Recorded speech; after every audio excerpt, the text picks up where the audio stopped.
E aí pessoal, tudo bem com vocês? Rogério Gimenez para mais um vídeo aqui do Vida de Advogado. E esse vídeo de hoje é nada mais nada menos do que a live que nós tivemos na semana passada. Só que hoje vai mudar o entrevistador, tá bom? Ele não quer aparecer, então só a voz dele que vai sair de fundo. Então a gente vai falar aqui um pouquinho sobre a Advocacia 4.0 e sobre a página do Vida de Advogado.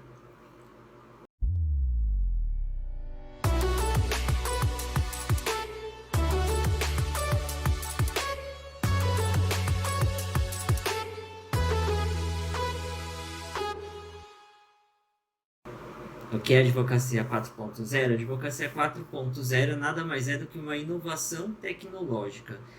O atual avanço no mercado de trabalho tem que se adaptar cada vez mais às novas tecnologias.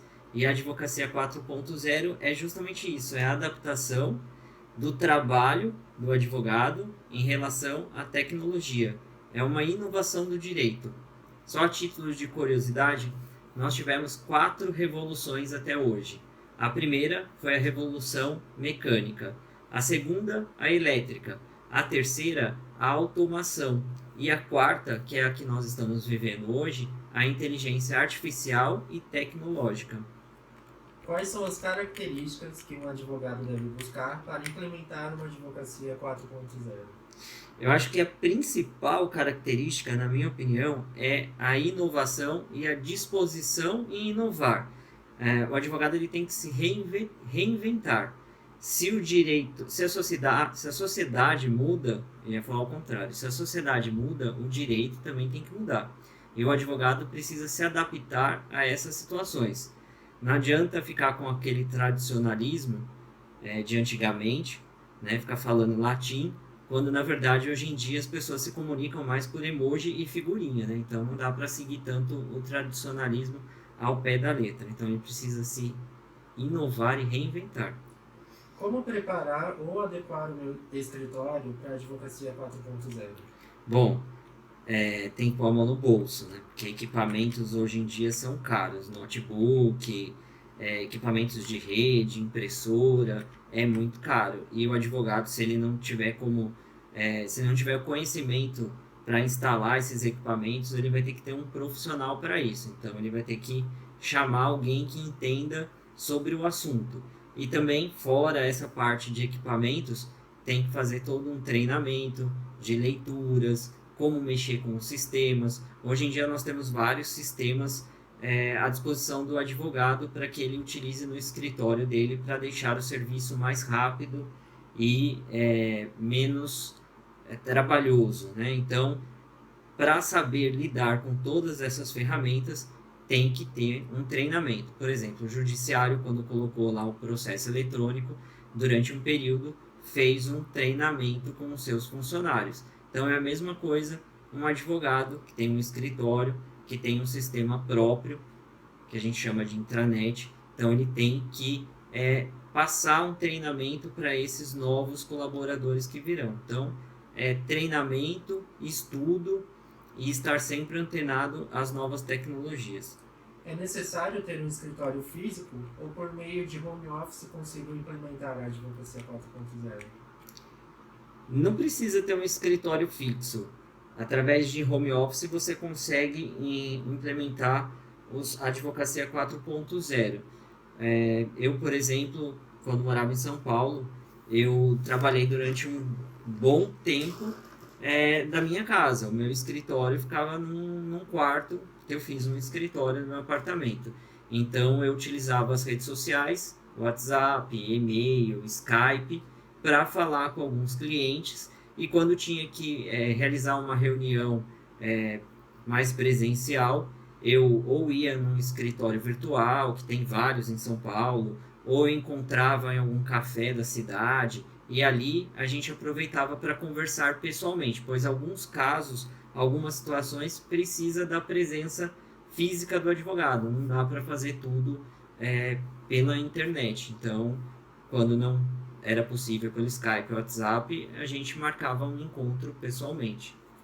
Quais tipos de inovações você trouxe ou adotou no seu escritório ou recomenda para a gente para melhorar a produtividade? Bom, Eu te confesso que eu aqui no meu escritório eu trabalho sozinho, então no meu escritório eu já tive dois sistemas, um que era o software da Radarlex e o TEL da ASP.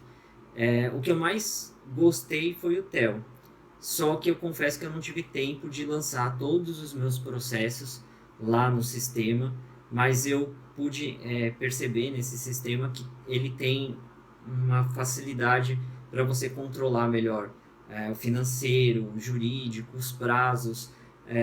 Então, tem vários, tem o CP Pro, tem o SAGE, tem o próprio Radarlex que eu falei e o TEL da ASP.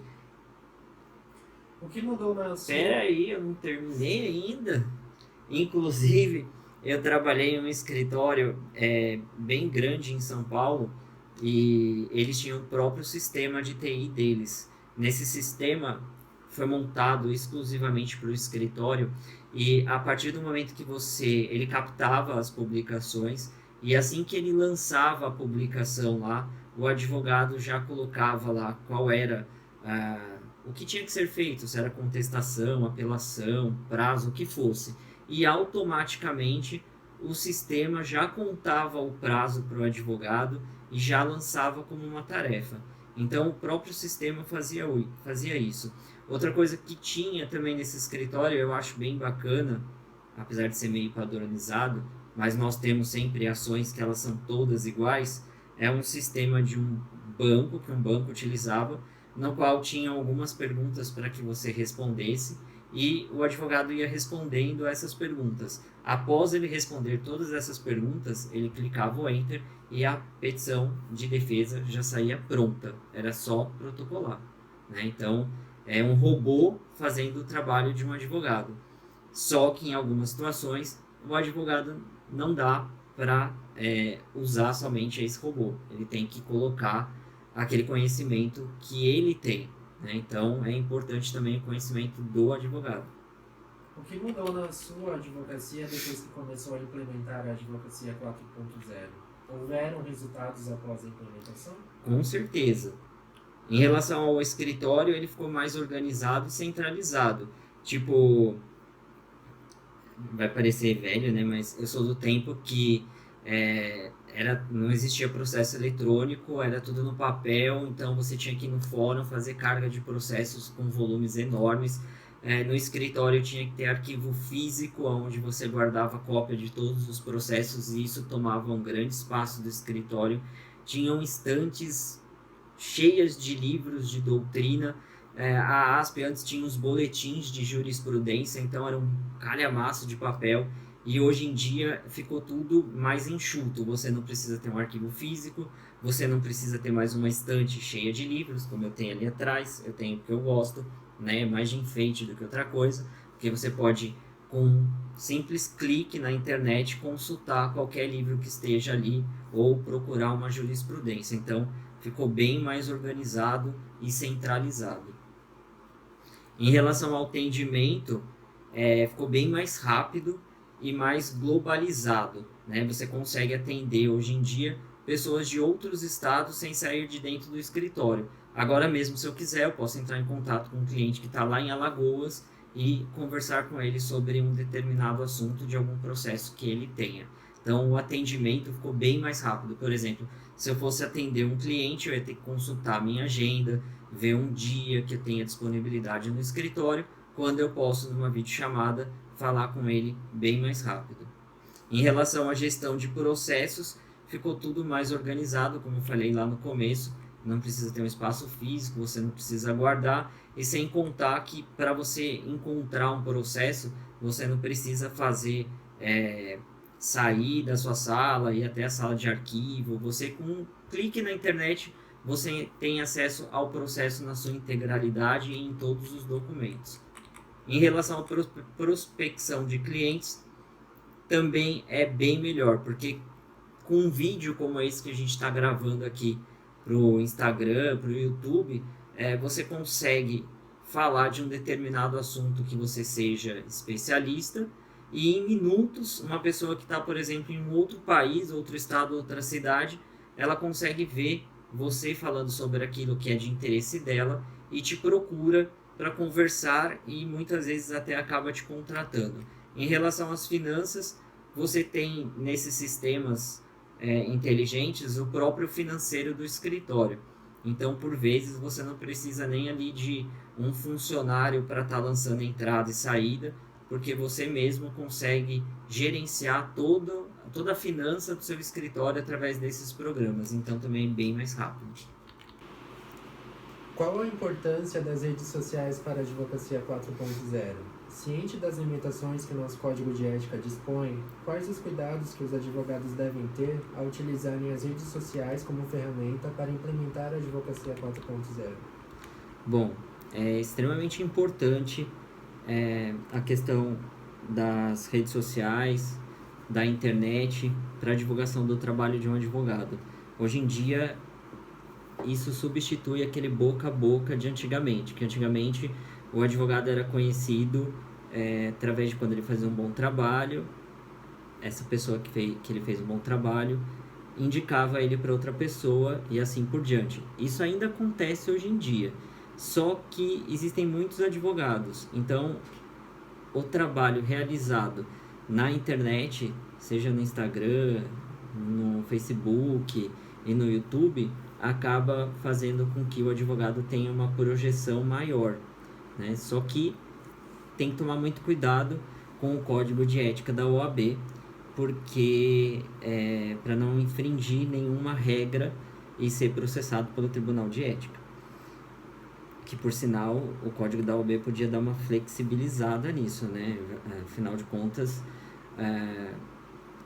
é aquele negócio, a sociedade mudou, então o direito tem que mudar também. Mas, enquanto isso não acontece, os advogados precisam ser principalmente discretos, tá? Por exemplo, em nenhum vídeo meu, do meu canal do YouTube, você vai ver ali um logotipo do meu escritório, nem menciono de que escritório eu trabalho, para qual escritório eu trabalho. Ninguém nunca vai ver isso nos meus vídeos. Também não vai ver eu falando sobre interposição de ações ou vendendo interposição de ações e nem pedindo para que me procurem, para que venham até mim, ou que eu faço, igual eu já vi colado em posts aí na rua, né, que divórcio, R$600 ainda parcela em 3 vezes, né? Então, ninguém vai ver eu fazendo esse tipo de coisa. Então, eu acho que o melhor caminho em relação a essa questão é sempre a discrição, né? É sempre ficar promovendo o seu escritório. Ao invés de promover o seu escritório, você tem que ser transparente e mostrar aquilo que você sabe. Apenas isso. Sobre a vida de advogado, por que decidiu criar um canal no YouTube? Na verdade, o canal do Vida de Advogado surgiu primeiramente lá no Facebook. Eu, quando eu trabalhava em São Paulo, em um escritório que era meio famoso, que é famoso lá, eu era audiencista, e eu tinha, não sei se é péssimo ou se é, não sei, aí depende de cada um, mas eu tinha o hábito de tudo que acontecia, eu ia lá e escrevia no meu Facebook, e eu escrevia de uma forma irônica, tirando sarro e tal. Então o pessoal do escritório começou a pegar no meu pé, que eu tava me expondo muito, que as pessoas sabiam onde eu trabalhava, que não era legal, tal. Então, ficaram meio que pegando no meu pé por conta disso. Daí eu falei, vou criar uma página no Facebook. Daí eu criei essa página inicialmente, essa página tinha o meu nome. Mas daí eu falei, mas espera, eu vou continuar me expondo do mesmo jeito. Então, já sei, eu vou mudar o nome da página, ao invés de ser o meu nome, eu vou colocar Vida de Advogado, que é exatamente a vida de um advogado, o que acontece no dia a dia de um advogado, que no caso sou eu. Então eu comecei a postar naquela página as coisas que aconteciam comigo diariamente e comecei também a fazer postagens engraçadas, com, tipo, sei lá, vinha alguma coisa na minha cabeça, eu montava a imagem, colocava o textinho e colocava lá. E com isso a página foi tendo sucesso, foi crescendo sozinha. Eu nunca promovi a página, né? Nunca promovi a página nem nada, foi de maneira orgânica. Então ela acabou crescendo e hoje ela está com mais de 136 mil curtidas, né? 1.000 seguidores pelo Facebook. E dali do Facebook surgiu o Twitter, surgiu o Instagram, e daí eu resolvi fazer um canal no YouTube.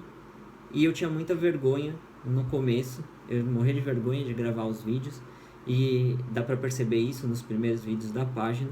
E eu comecei então a gravar vídeos contando aquilo que eu já fazia lá na página do Facebook, que é o dia a dia de um advogado. E eu comecei a contar, daí tiveram pessoas que pediram para eu explicar, por exemplo, explicar de uma maneira objetiva o que é uma procuração, o que é uma sentença, o que é um acórdão. E eu então comecei a fazer vídeos diários com essas explicações. Como foi a reação inicial? A reação inicial foi muito bem positiva. Tipo, as pessoas que viam o vídeo geralmente se inscreviam no canal. Inclusive, se você não for inscrito, é só se inscrever lá em cima, né? Se inscreviam no canal e acabavam compartilhando algum vídeo ou mesmo mandando alguma mensagem, fazendo alguma pergunta. Tem muita gente que faz pergunta pela internet, que vê o vídeo e pergunta alguma coisa. Se for simples, eu respondo. Agora, se precisar de uma consulta, daí eu vou pedir para marcar uma consulta. Então, foi muito bem positivo o canal. Como é a produção dos vídeos? Tem alguma equipe de suporte? Antes eu tinha uma equipe, né, que é esse aqui que está fazendo as perguntas para mim. Ele começou a editar os vídeos, né, e daí depois ele deixou de ter tempo para isso, né, porque ele também é estudante de direito, então ele não pôde mais editar os vídeos, então eu mesmo que edito os vídeos.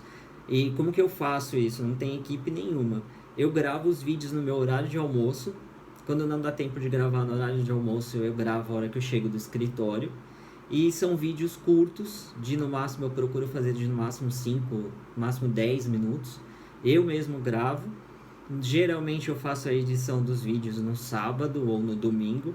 E nesse mesmo dia eu programo todos os vídeos para entrar no canal. Então, sou eu mesmo. O que o doutor tem a dizer sobre o vida de estudante de direito? Essa pergunta não está no roteiro. Não, é uma pergunta pessoal. Ah, tá. Então, Vida de Estudante de Direito, lá no site www.vidadeadvogado.com.br, teve uma pessoa que tá até lá como se fizesse parte da equipe, né? Que não faz, né? Mas tá lá ainda. Que é o Lucas. E ele criou lá um ícone chamado Vida de Estudante de Direito, porque ele falou, como eu estou fazendo faculdade de Direito, eu vou contar aqui como é a vida de estudante de Direito. Tudo bem, pode colocar. Só que tá vazio lá, tá? Ele já tá no terceiro semestre? Terceiro ano. Ele já tá no terceiro ano da faculdade e não postou nada lá. É porque eu acho que a vida de estudante de Direito, ela deve ser muito, muito, muito, muito cheia e não dá tempo de fazer, né? Bem pior mesmo. Qual o público-alvo da sua página? Então, a página, tanto do Face quanto os demais canais do Vida de Advogado, o público-alvo é o público do direito, tá? Advogados, juízes, promotores, enfim, quem tiver interesse e for da área de direito. Pode estudante de direito? Pode. Pode advogado? Pode. E quem não é advogado e nem estudante de direito também pode participar, mas o público-alvo é o pessoal do ramo do direito, tanto que a página é Vida de Advogado. Como escolhe os temas dos seus vídeos? Eu escolho aleatoriamente, tá? Tipo, às vezes as pessoas que assistem os vídeos, elas fazem sugestões de algum tema. Por que você não faz um vídeo disso? Por que você não faz um vídeo daquilo? Então, às vezes eu sigo sugestões das pessoas ou alguma coisa que aconteceu, por exemplo, no escritório. Sei lá, aconteceu um caso engraçado no escritório, então eu conto no vídeo. Ou, eu tive uma ação e a audiência foi de tal maneira e aconteceu isso. Daí eu vou lá e faço um vídeo. Ou, hoje eu não tenho nem nada para falar, então, sei lá, vou falar o que é uma procuração, o que é um subestabelecimento. Então, eu não sigo nenhum script. Tem alguma curiosidade sobre o canal? Como assim? Curiosidade sobre o canal, o perfil. Curiosidade, eu acho que não, tipo, ou não sei se isso é curiosidade, mas algumas pessoas fizeram para eu fazer grupos de WhatsApp, então tinha um grupo de WhatsApp, hoje já tem 6 grupos de WhatsApp, e também tem lá o grupo do Instagram, e eu acho que de curiosidade não tem nenhuma, a não ser que eu acabe expondo a minha vida pessoal na internet, né? Tipo, todo mundo me conhece, se assistir meu canal, todo mundo sabe o que eu faço, o meu trabalho, então acho que nem tem nenhuma curiosidade assim. Tá, manda uma mensagem final para os advogados que desejam implementar a advocacia 4.0 e se destacarem no mercado de trabalho.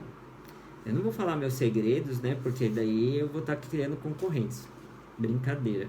Mas se você quer inovar, a primeira coisa que você tem que fazer é sair, pensar fora da caixinha, né? Tipo, não dá para ficar com aquele tradicionalismo todo do direito. O advogado ele tem que ser meio camaleão, ele tem que se adaptar a uma situação. Então, ele tem que seguir o fluxo atual em que estamos vivendo. Tipo, agora mesmo, a gente está numa época de pandemia que a gente tem que trabalhar home office. Ah, eu não vou conseguir cliente, eu não vou conseguir trabalho. Não, você consegue. Você consegue cliente pelo WhatsApp, você consegue cliente pelo Facebook, você consegue um monte de cliente e você consegue atender essas pessoas de forma online. Eu durante a pandemia, eu fechei uns 4 contratos, tá? Tudo pela internet. Nem vi ainda a cara desses clientes. Fechei tudo pela internet, tá? E fora isso, só saí daqui porque eu tive que pegar a assinatura de alguns clientes no CDP de Sorocaba. Isso daí não dá para fazer pela internet, tem que ir lá pessoalmente. Mas eu fui lá direitinho e tal. Então, acho que a mensagem principal é se inovar, se reinventar, sair do tradicionalismo e pensar fora da caixinha. Rogério Gimenez por Rogério Gimenez.